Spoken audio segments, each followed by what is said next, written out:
знаете, я не верю, что кто-то кому-то выкручивает руки сегодня в Кыргызстане, чтобы за кого-либо голосовать. И это, конечно же, неправда.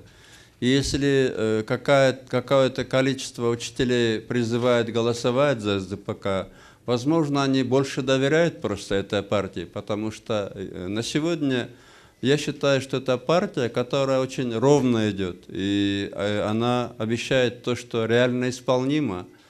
И я не думаю, что это правда. Что касается, что кто-то не находит себя в списках избирателей. Вы знаете, сегодня премьер-министр не нашел себя в списках избирателей, голосующих на выборах в Горкеңеш. В списках на референдум его есть, а в списках избирателей Горкеңеш его нет. Потому что он до сих пор прописан в Аше. То есть каждый человек должен иногда немножко не тогда зашевелиться, когда ему 1000 сомов пообещают, а заранее подумать, будет он голосовать, не будет голосовать. А поливать легче всего.